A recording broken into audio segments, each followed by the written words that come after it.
Hey guys, it's Briars. Just want to tell you what's going on down at Meltdown Comics in Hollywood. We got Meltthology. Meltthology is a monthly comics jam at Meltdown every third Tuesday of the month. Here's how it works. Show up at the Melt at 7 p.m. and draw a page of whatever you want. At 9:30 p.m., we'll collect all of the art and $3 for printing costs. When you come to the next month's comics jam, you'll get a zine with everyone's contributions inside. There is no set theme, and all skill levels are welcome. Last but not least, Meltthology contributors get 10% off their Meltdown purchase on the night of the event. Go to @Meltthology on Twitter or Facebook if you have any specific questions. Ask for Chuck, and that is @Melt_thology.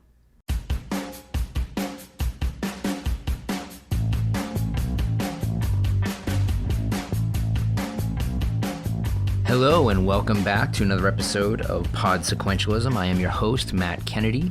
We are recording at Meltdown Comics and Collectibles, and I'm very happy to have as my guest today one of my good friends, Frank Forte, who is the publisher at Asylum Press and has been a storyboarder on Bob's Burgers and has worked in animation.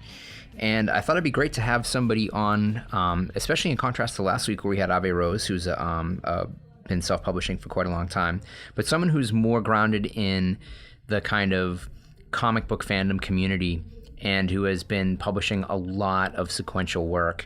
And so without further ado, welcome to the show, Frank. Thanks for having me. Great to be here. Absolutely. So how did you get involved in comic books? It really started, I was still in college, early 90s. I met the guys that were doing Cry for Dawn up at Fanico Convention in Albany. And I had already been submitting my work to publishers, getting rejected. And I met those guys and I'm like, what are you guys doing? And they're like, well, we're self-publishing. I'm like, well, how do you do that? And they basically explained to me how they solicited through the distributors, gave a cover, maybe a half completed book, and said, well, we're going to put this out in 6 months. Get us orders. I'm like, it was all new to me. I'm like, that's how it works. What year was this? 91. Wow. 90 or 91. Wow. And I go, that's all you have to do. They go, do you do that? You get orders. The books are pre-sold because that's how Diamond, the direct distribution market works. It's not returnable. You're guaranteed the money. You print the book, you ship it, you get paid. I'm like, that's how it works, huh? They said, yep. And after getting rejected a few times, I'm like, I don't need these publishers. I could just do it myself with a little cash. And we proceeded to do 4 issues of From Beyond right after that in 91 and 92. Wow. I think it was. So that was my start. And so were you illustrating and writing at that time? I was. So the all-in, because we discuss things that no other program discusses. We get into kind of the brass tacks of things, the money, what you were getting paid. I had Steve Bissett on the, I think the second show that we did. And I've known Steve since I was a teenager, and he was talking about page rates and things like that. Now, those aren't in the model for self-publishing. No, they're really not. You're really just kind of working on spec until you sell the books, and then you kind of make a bulk rate. And if you're creators, you split it up. So it's always different. Depends on what you make. Mm-hmm. How much did it require to get that first issue out? I think it was only about a couple thousand for printing, and we were unknowns. Nobody knew who we were. It was me, Mike Bliss, Scott DeAngelis, and Al Columbia at the time, and we were all unknowns. And I think we got orders for like 5,000 or 6,000. Wow, 1991 numbers. Yep, and we were like, oh my God, that's so low, because we were expecting 20, 30. Cry for Dawn was doing 30 or 40,000. Faust was doing like 50 or 60,000. These are black and white adult books, mature readers. Mm-hmm. So we were like 6,000 for a black and white book. We're like, this is so lame. But in retrospect now, those are great numbers. Those are gold. So we did it, and I think we made $6,000 or something like that. But it was easier to make money. And then we just split it, and, it wasn't like we were getting rich or anything, but it was just the thrill of doing it, really. Yeah. Well, obviously that's sustained because you're still publishing. I am. And how many titles have you put out at this point? I think probably over 40 or 50 over the years. Fearless Dawn is probably the biggest one under Asylum Press, which I started in 1999. Vampire Versus was really popular in the 90s. Cry for Dawn did that one. We did Black Powder, Zombie Terrors, Eek, a bunch of trades, a bunch of one-shots, Billy Boy, and I wouldn't say I've been the biggest or most successful publisher financially, but I do get my books out, and they make a little money. Some break even, some don't. It definitely is harder now to do it than it was in the 90s, but you can definitely keep putting the books out. Now, do you think that the most important thing, and you mentioned something which is actually really important, and it's the fact that the business model of the 90s has changed substantially, that it was possible to get distribution on books. Would you say that by having 4 completed issues ready to roll, that made it a lot easier to get product out there and to get the interest up? Or do you think that if you had to analyze the market now, and with a lot of the types of avenues available to independent publishers, be it Kickstart or any kind of crowdfunding platform, do you think that it necessitates having as much completed work up front, or has that in any way changed? Is that still important? Well, I think Diamond definitely wants at least 1 full issue done. If you have 4 completed, you're definitely better off. I mean, back in the 90s, they didn't even require a full completed issue. All they wanted was a cover. Right. And your word that you'd get it done in the 4 to 6 months or whatever the time lapse was between solicitation and publication, that you'd get it done, just a promise. And there were so many publishers and there were so many distributors. There were like 6 or 7. There was Diamond, Capital City, FM, Friendly Franks, Heroes World, Comics Hawaii, Styx, and there was a bunch of others that you just didn't even deal with because you were like, I don't even want to deal with them. I mean, now you would kill for having another choice besides Diamond, just for reorders or whatever. I mean, Diamond's a great company. They get the stuff out there. But it was nice to have choices. Right. But now, Diamond requires at least 1 issue complete, just so they know you're not going to cancel, because they lose money when you cancel a book. But back then it just seemed like there were so many titles and so much money being made with millions of print runs that they didn't care if you canceled. I would say, now with Kickstarter, I mean, I've seen Kickstarter books, art books and comic books raise over $100,000, which is amazing, because you could go to Kickstarter, you could pre-fund the printing of the book, then solicit it through Diamond and book distributors, and you've made your money before, and you could still make more money on solicitation, get your fans to buy it. I mean, it's an unbelievable time. And then you have digital, Comixology. You could solicit through Comixology, and you could just, it's the newsstand, which was obviously very prevalent in the 80s into the 90s, went away, and now it's back in digital form. I mean, you can literally, it's the Comixology and Comics Plus, they're like the worldwide newsstand is back. Yeah. I noticed, and Los Angeles is kind of a special place in that, because we're so connected between multiple media conglomerates that have different divisions, and certainly, you've got DC Comics are now out here, Marvel's out here, and then the entertainment arms of those mega studios are out here as well, that we seem to maybe have a skewed view of how it may work in the rest of America, and definitely the rest of the world. But I can't remember the last time I saw a new comic book on a newsstand. Like, that's really kind of gone away, unless it's already polybagged and has a hefty price on it. Yeah, I think Marvel and DC may still sell on newsstands. I think the hard thing is finding the newsstand. They used to be everywhere, 7-Elevens, drugstores, you'd have the spinner racks. I think the only places that are trying to bring back the newsstand is you see them in Barnes & Noble, which are already there for books. L.A., New York, Chicago probably still have the newsstands, which you can buy magazines, and they also have smaller comics. But yeah, where else do you see newsstands? I think it's going by the wayside. Yeah, kind which of is sad. a piece of the past that, Yeah. well, we'll see what happens. Maybe it starts out again in barbershops the way that it did back in the day. The five and dime, Yeah, as my parents would call it. Well, obviously, when you started doing your own comics, and you've continued to push from being just a self-publisher and publishing other people's work, and you mentioned working with Al Columbia, who's kind of a pretty important name in pop art circles these days. Someone who's recognized as a fine artist in that area of the art world that kind of transcends not just the lowbrow or pop surrealist gallery, but he's appreciated by the same types of institutions that get funding, like the Guggenheim. Not that he's been shown in the Guggenheim, but Right. But the same people know his name. Yeah, he's great. I mean, he always really wanted to just do his own thing his way, you know. And when you see in Al Columbia comics, they are very rare. He doesn't put them out that often. But when you see him, I mean, people go nuts. They go crazy. They want to see what he's doing, what he's working on.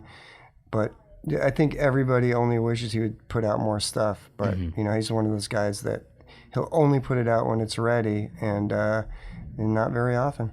When did you transition into more of the traditional entertainment illustration type work, like Bob's Burgers, for instance? Right. So I think I always did have a difficult time making money as a comic book artist. I love the medium. I'll always do it. I'll always self-publish.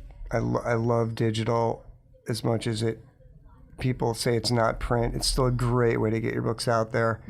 But I never really was able to break into like working for Marvel or DC where I was making, you know, a page rate or a living. I always struggled. I dabbled in graphic design. I did tattoos for a while. And finally I had people that were working either in comics or dabbling in animation.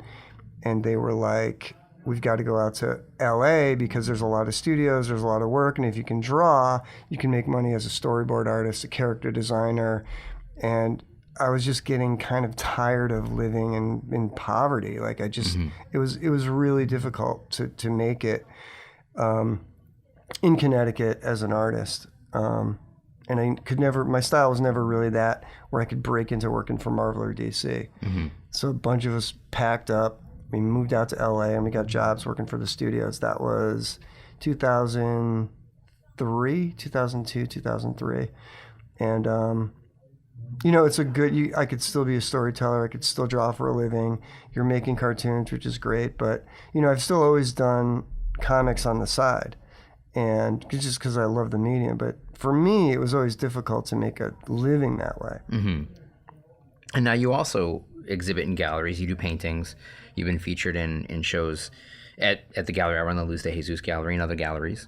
And the people who are buying your work are the same type of people that are buying, you know, the more highbrow accepted pop surrealist work. And I've noticed that certain, I'm not going to name collectors by name, I'm not sure how cool they'd be with being Right. called out, but that because your painting style is so sort of grounded in a classic animation look, whether it's I've always seen it as kind of like a Max Fleischer type of thing. Sure. But that your understanding of that, and I didn't realize, as long as I've known you, that you'd actually worked with Al Columbia, and there is a similar idea Sure. in your work, but it's different work. Sure. Well, I think Al's one of those guys that always it would inspire you to do something or go in a certain direction. And I would be like trying to get work for Marvel or DC and drawing these superheroes. And he's like, you know, what are you drawing that stuff for? You know, go to the cartoony stuff. And I was doing something called Billy Boy at the time, which is very cartoony. And he would always push you in that direction. Like, you know, be true to what you're really into and forget about working for hire. It's just, he just felt it was just a waste, you know? So sure, being around him, you're inspired by what he does and what he's looking at. And we were always looking at Fleischer stuff and old Warner Brothers. And I was into Spumco and old cartoons, and we'd go to animation festivals and we'd look at old newspaper comics. And I was looking at the pop surrealists of that time, like, you know, Robert Williams. This is like mid 90s, late 90s, underground comics. And I think all those influences of animation, classic cartoons, classic comics, just the layout, and especially like the cartoon model sheets that you see from animation.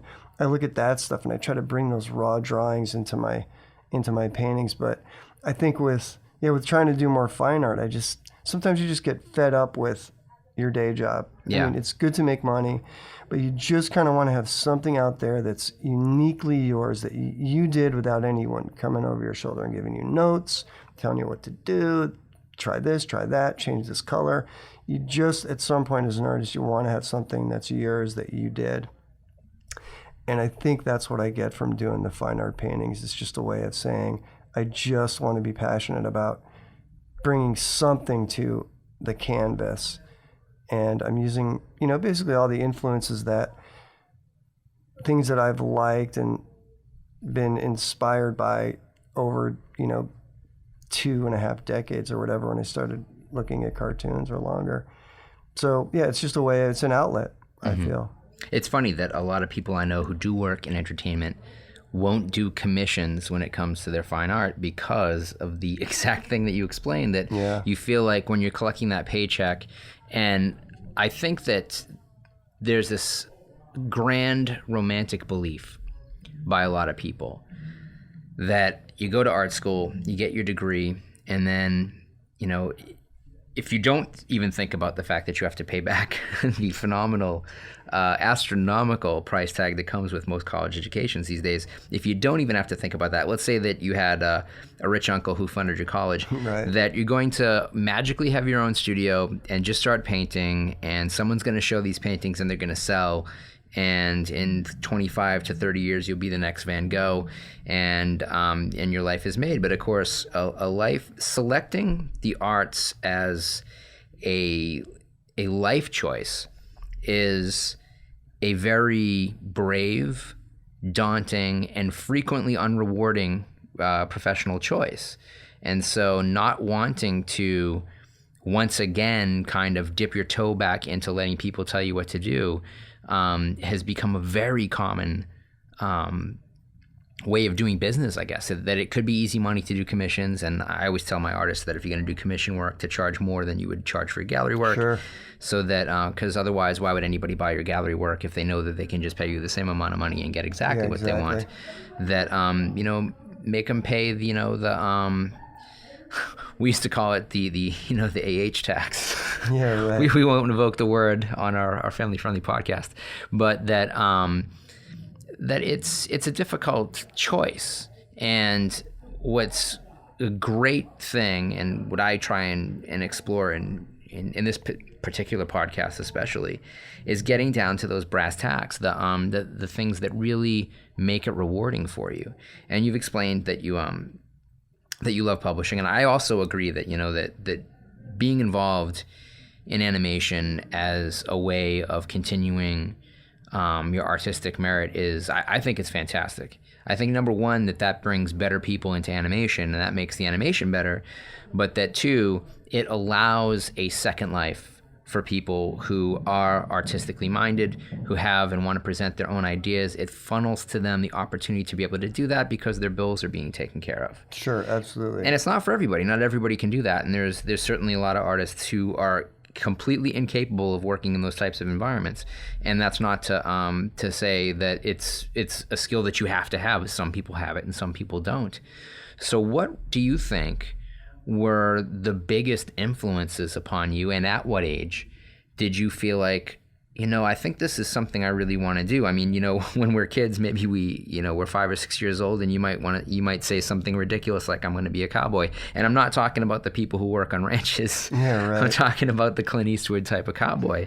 But that at a certain point, as you feel an affinity for maybe a particular gift that you have, or you meet the right mentor who gives you direction, you have the right math teacher, whatever the case may be, what do you think it was? What was the defining moment in Frank Forte's life where you said, I think I'm going to do this? Yeah, I think from an early age, 5, 6, 7, I was inspired by, it was a steady diet of comic books, cartoons, and horror.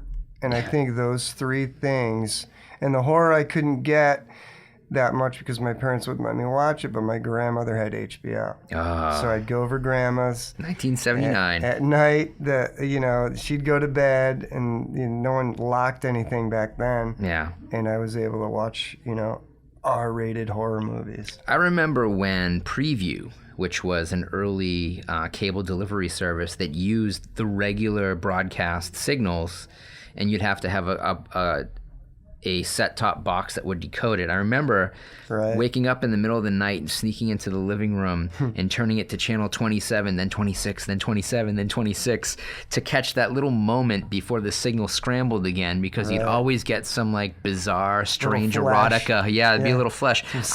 I'm sure that the first time I saw Laura Gemser was probably on Preview. It was probably one of the Black Emanuel movies, and I'm sure that is somewhere in my head and has helped make me who I am today. Exactly. But I had an aunt too that had HBO, and I remember HBO. It's like the booby channels. It was great. But you'd get the great horror, and you'd get all the off the wall stuff. But I also remember that first day that the movies that we saw were not what I wanted to see, and they're all good films, but it was like Coal Miner's Daughter. Yeah. It was Brubaker, I think. Some were really bad, like the kind of benign. The Seduction with. I forget who was in that, but you saw some brief nudie moments or some violence that was you'd see some gore, you'd hear the F word, and you were just like so thrilled. Yeah. So it's obviously and I think a lot of people that are in our age group and that have kind of filtered towards doing what we do, I as a gallerist, you as a painter, an illustrator, a publisher, that there is this kind of holy or unholy trifecta of horror, comic books, and fine painting. Animation. And painting too. There's probably 4. But yeah, you're right, there is. I think everybody kind of takes influences from different areas, and kind of puts it all together. And I think people that are either comic book artists or painting in the pop surrealist or new figurative style, they are influenced by all those things. Mm-hmm. And we're both from New England. Sure. I'm from Massachusetts, and you're from Connecticut. Sure. And of course, between us, in Rhode Island, Connecticut, and Massachusetts is the birth of the Teenage Mutant Ninja Turtles, right? Which became such a big deal right about the time I was turning 13. Yeah. And those guys have become somewhat important in your life as well. Sure. So Kevin Eastman and I would go up.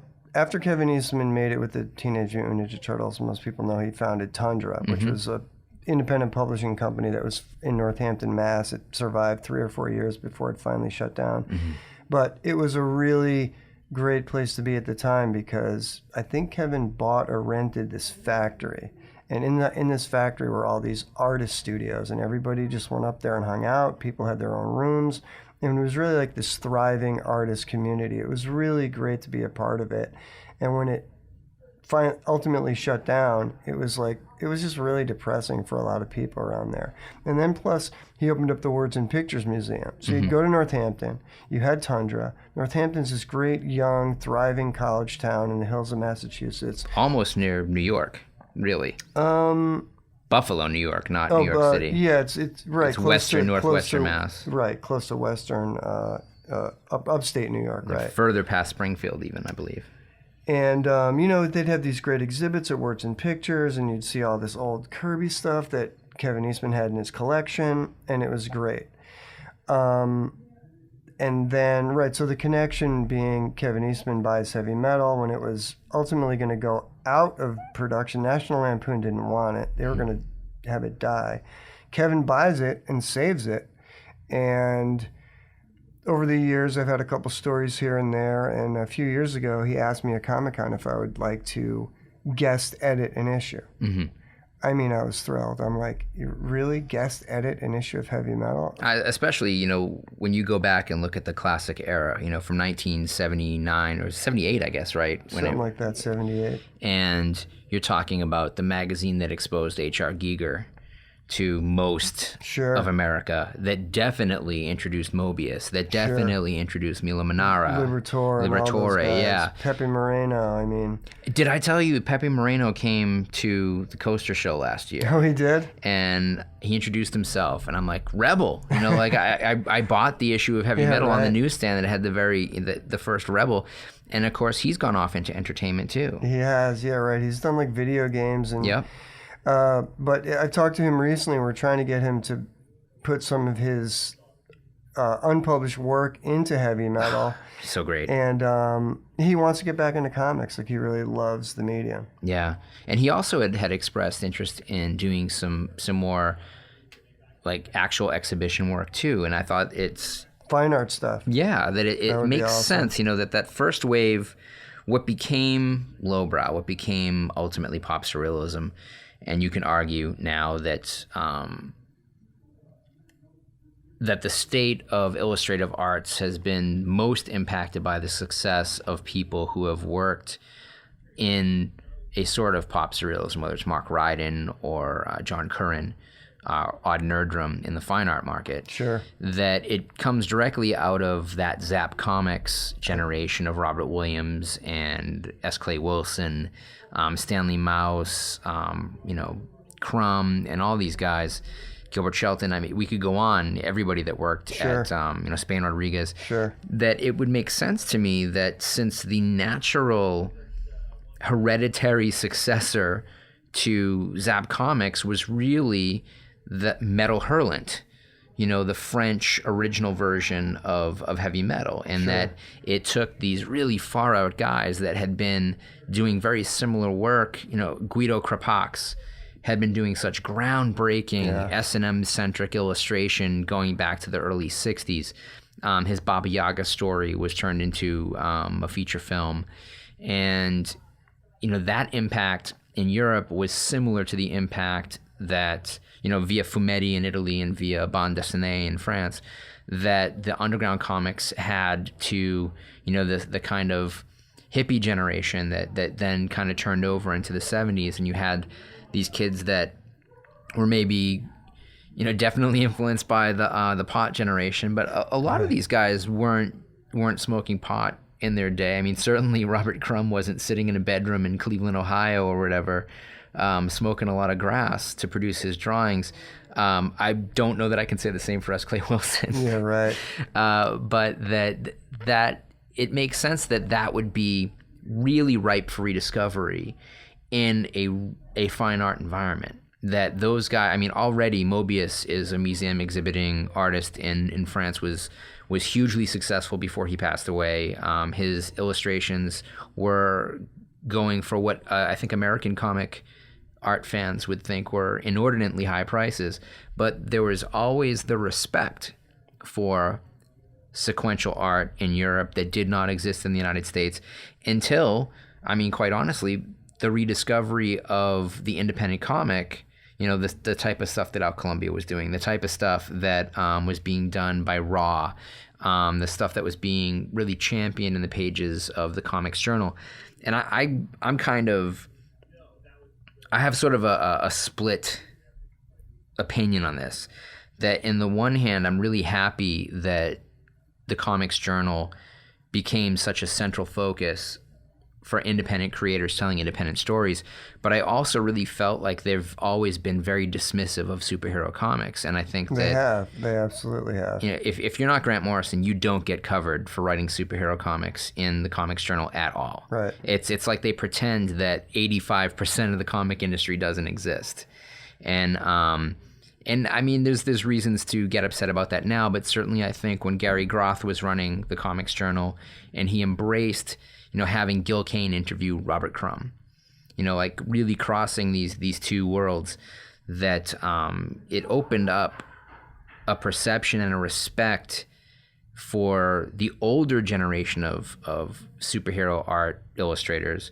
but it was very dismissive of the second and third wave. Like, there wasn't a whole lot of love for Neil Adams, for John Buscema, for Marshall Rogers even, really, in the Comics Journal, even though I think anybody who was a legitimate comics historian who had a love for the game, shall we say, would have to think of these guys in terms above even people like George Perez and John Byrne, who I think are amazing and were probably the two core artists in the majority of my childhood.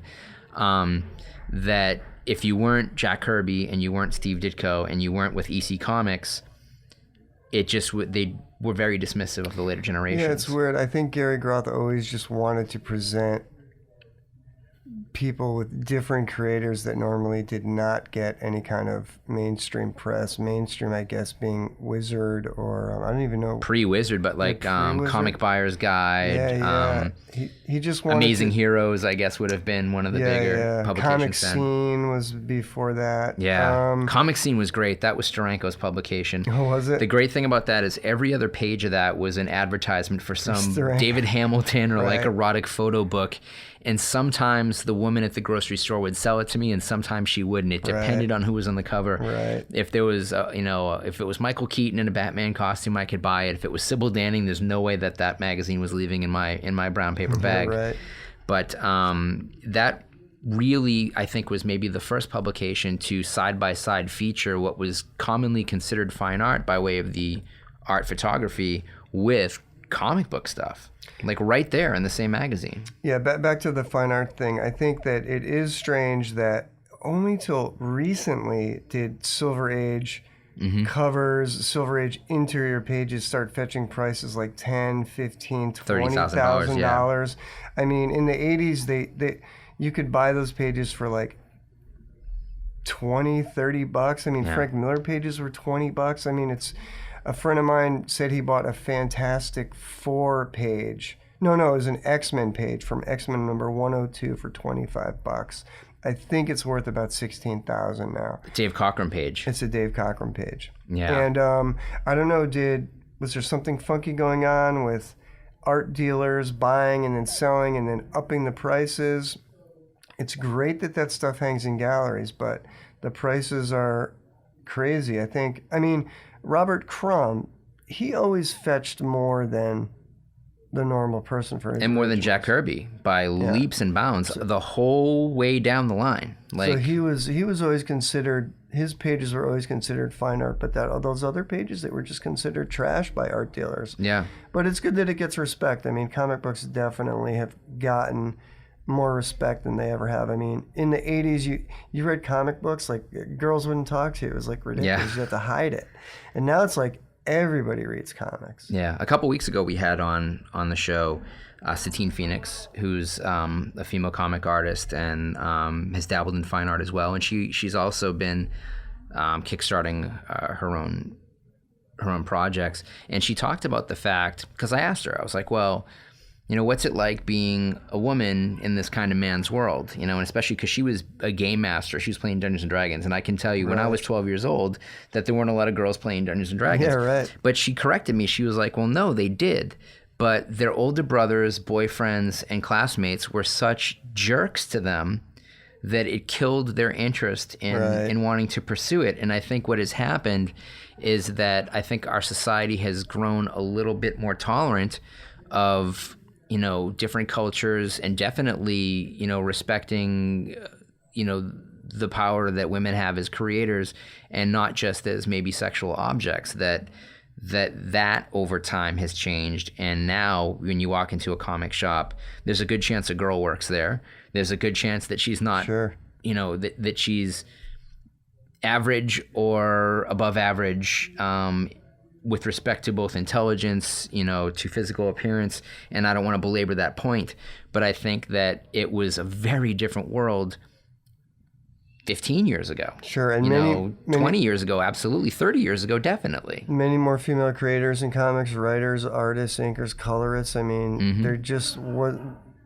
female comic book creators in the 80s, they'd be limited to like coloring. I mean, Michelle Wrightson, Louise Simonson, it was inkers and colorists. There was, of course, the great Marie Severin. Marie Severin, right? Everybody points to her. Sure. Wendy Fior was at Charlton. I mean, there were a few, but I mean, Wendy Peenies were very rare. Oh, right. Yeah, exactly. Totally. Writing, absolutely. illustrating her own comics. But now there's, with the web comics, And I mean, Kickstarter, if you want to touch on that point, I think for any independent publisher or comics creator, Kickstarter is a great way to get your stuff out there, raise some money, and do a printing. Before, we just have to save up the money. There was no, you couldn't, I'm sure you could go to independent people that had money or family, but Kickstarter, I mean, if you can raise $1,000 or $2,000, that's great. $5,000, great. But I mean, you just look at the comic books. There's people raising over $100,000 for graphic novels,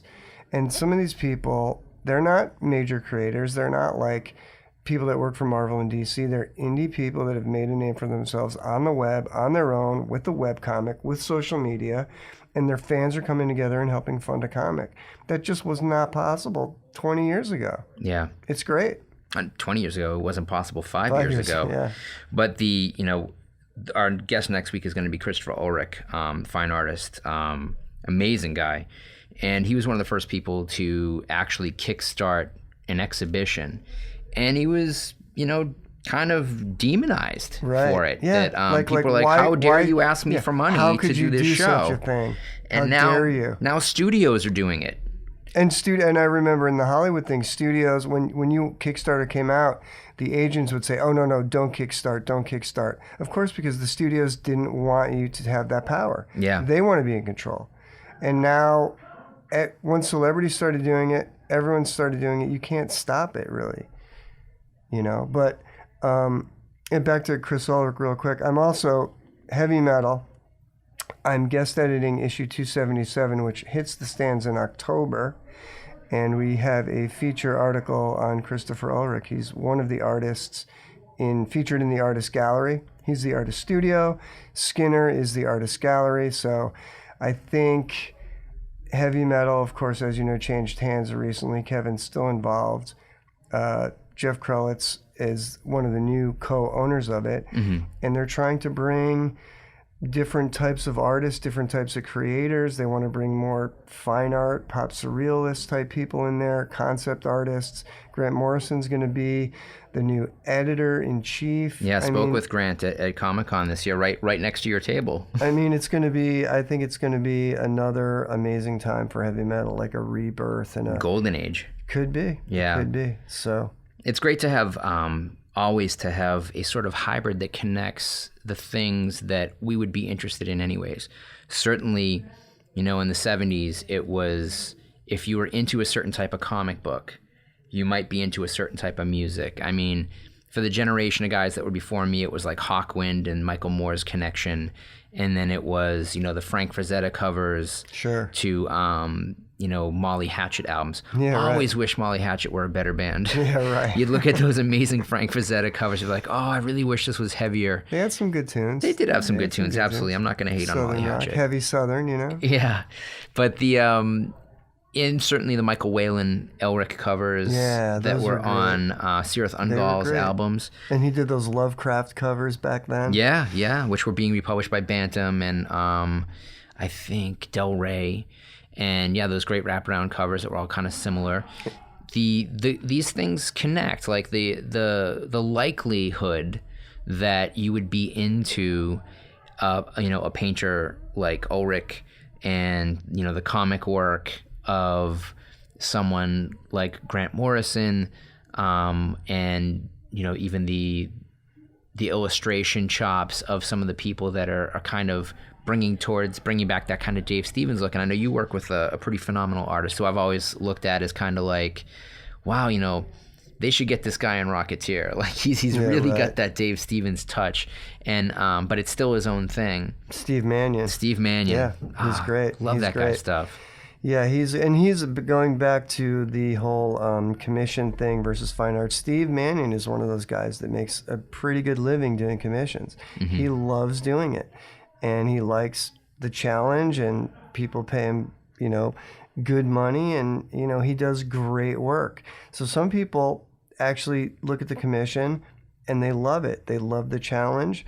Other people don't. I guess it's all pretty much like what you're into. I mean, I'll do them myself here and there, but sure, I'd much rather in my spare time when it's just me, I work all day getting told do this, do that, try this.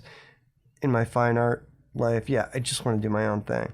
Well, talk to me a little bit more now about conventions, because I think this is something that, and I imagine, in my head, that when people see the guests that I bring on and that I do seem to have a focus on getting a little bit behind the scenes, where do you think the importance is to conventions? I mean, obviously, it's integral to an independent publisher, but how do you select? Like, which conventions do you think are the conventions that you have to do? Which are the conventions that, you feel like, oh, I'm really taking a chance if I travel out here and I haul all my goods, and if I don't sell anything? For a while, there were people that would be only doing a couple shows a year. Like, maybe they'll do San Diego Comic-Con and then they'll do Ape.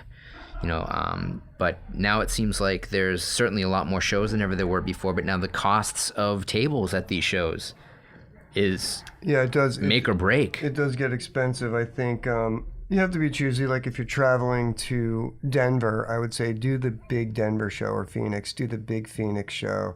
Seattle, do the Emerald City Con. But if you're going to do smaller cons and you're traveling across the country or taking a chance, do the smaller cons that are local near you that you could drive to. Mm-hmm. But I think if you're an indie creator starting out, you really need to do as many of those conventions as you can. I mean, Cry for Dawn, those guys did every convention they could. New York, New Jersey, Massachusetts, Rhode Island. BossCon, I remember that. Everywhere. BossCon. Yep. They just didn't care. They just did everything. They built a huge fan base because of it. And if you have good work and you're there and you're persistent and you go to the town, you talk to the comic store. A lot of comic stores are very open to taking books on consignment. Get your books in there. Some comic stores, it's Marvel and DC and Image, they don't even want to talk to you. Well, forget those places. Go to the places that support indie comic creators. Mm-hmm. Do the convention, do a signing at the store, and move on. Think of it like you're a rock star. You're on tour. You're doing a convention circuit. You're doing a store signing. You're meeting with some creators. You're having a powwow in a city to talk about, how to get the books out, how to run a Kickstarter. And then you go home, then you work on your books, then you go on another little tour. I mean, the conventions, it's a great way to network because you're a comic creator. You're in your cave. You don't talk to people. It's not a studio setting. It's reclusive. You got to get out there and meet other creators so you could say, oh, I'm having this trouble. How do you do this? Or what publisher works? What's the best printer? How are you guys shipping? What about bookstore distribution? When you're starting out, you don't know all this stuff. There's really not one place, and then it's constantly changing. You just have to kind of get out there. That's kind of an interesting point, and why maybe some of the smaller shows are such a good business strategy for emerging companies. That when you do the big shows, the bump into factor is great if you can get away from your table. And if you can't get away from your table, then it's really just that punishing work day of having to put that smile on and having to do the little song and dance to get people over to the table and hope they buy stuff.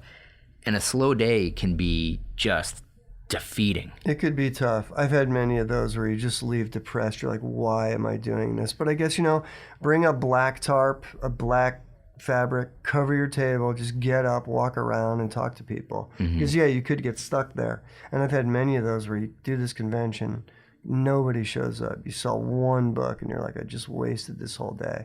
I mean, it's a good way to get some sketching done, talk to the guy next to you, do something. But there can be a lot of those, especially when you're starting out.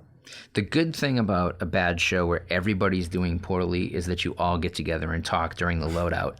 You all get to kind of sit there and kvetch about it a little bit and be like, oh my God, this was the worst show since. This is terrible. And then you'll name the last bad show, and then everybody's like, oh, but I'm really looking forward to this other thing, and it could be a show that you're unaware of. Like, well, how'd you do last year? Oh, we did pretty well. You'd probably do really well. True. Hey, you know what? We might have some table space. Do you guys want to buy a bigger booth? And then you start like these great kind of business friendships with people who are just like you that, you can start sharing costs. You talk about going on tour. I remember back in the late 90s, seeing the guys that would split from Image, like, the Top Cow guys before they were kind of Top Cow, right. Like kind of pooling resources and getting together under one banner to really kind of make a bigger impact. And they realized that having a bigger presence was better for everybody, under that umbrella. Sure, absolutely. And it's especially true of independent guys.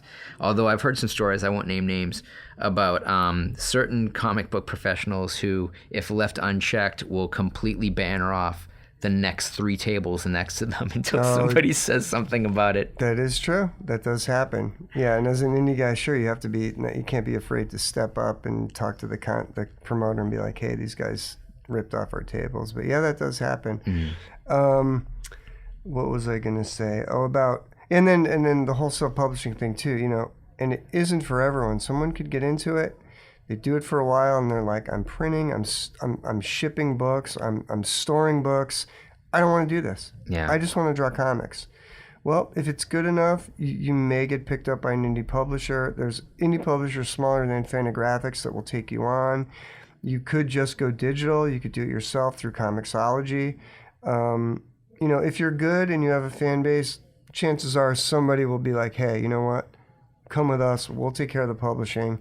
But you kind of have to get there. It's almost like, Dave Matthews would sell his CDs out of the back of his truck for years, and then he got picked up by a label. But I've heard, because he built that fan base, he was able to do that. If you don't have that fan base, it could be a little bit harder. You remember the first issue of Bone was independently produced. It was it? And when it got picked up by, was it Image that published Bone? Some other bigger publisher ran with it, and so he still had boxes and boxes of Bone #1 that had not sold. He did, and he made a fortune selling them at retail price when it was going for like $50 or $60 an issue, or so I've been told. It's like printing your own money. Yeah. Great. So I mean, even if you don't hit it first, like I can tell you, everybody who is ever self-published has boxes and boxes of at least one title that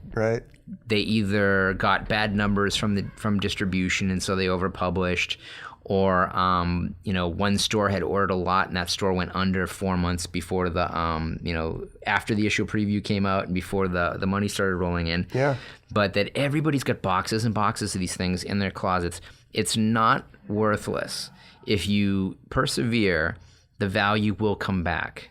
Yeah, that is true. I still have some books from the early From Beyonds, like at my mom's house in Connecticut, that there's some value. It didn't go up as much as I would thought it would, being published in 91. But I don't know, maybe 10 more years. Who knows? But yeah, they could. The comic book, different than the book, is a collectible. Yeah. So there is some value to it if it does increase in value.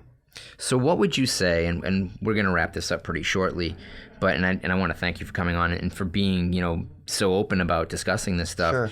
But what do you think,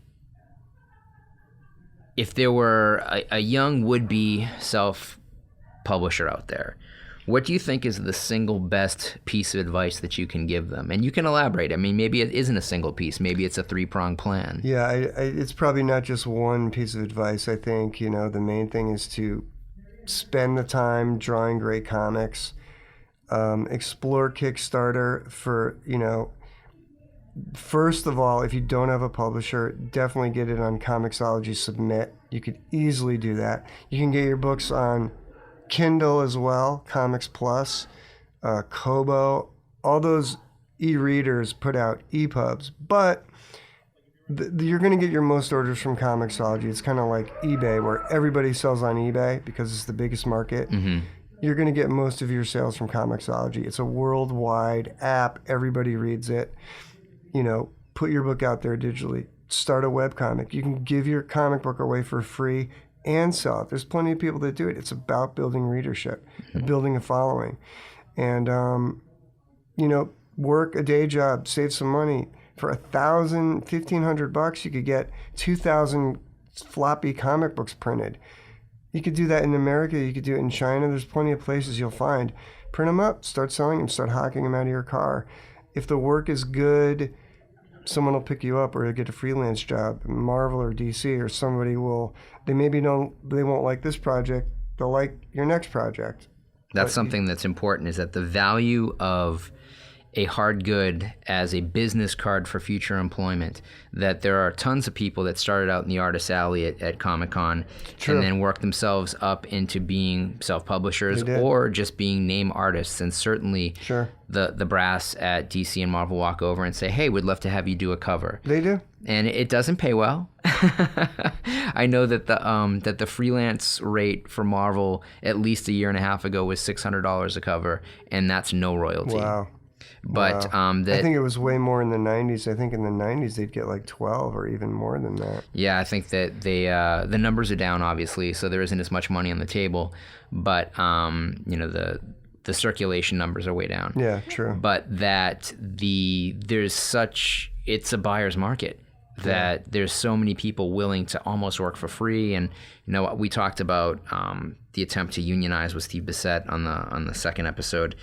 And I always say that it's in everybody's best interest to be completely transparent about the numbers because there are power in numbers. And if you unify, and I won't say necessarily unionize, but if you're all well informed, then you don't feel like you're getting ripped off. But more importantly, you don't hurt a system that's already existing. And I think you can still make money other ways too. Like say you don't make as much at your page rate, but you have the original art that you could sell. You can resell, and it's more valuable because it's been on the cover of an established book. Sure, absolutely. And a lot of these comic artists, they go to conventions, they sit there all day and do commissions. Some guys get like $200, $250 for an 8.5 by 11 commission drawing of Wolverine and, Wolverine fighting Batman or some crazy thing that you wouldn't see in the comics. A 1 hour sketch. Yeah. Yeah. And they make like $200. So, I mean, there are other doors that open up when you become established, for sure.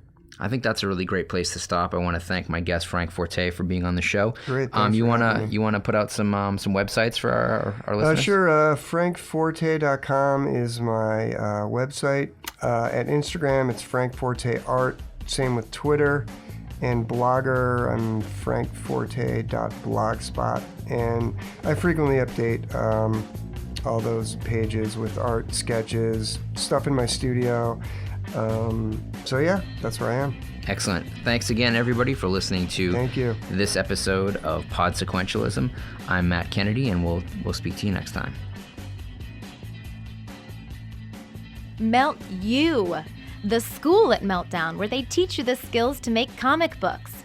Some of the current classes include creating comics, drawing comics for kids, and the art of inking. Coming soon, there will be classes for short film writing, drawing basics, and kids make zines. Go to meltcomics.com and enroll now.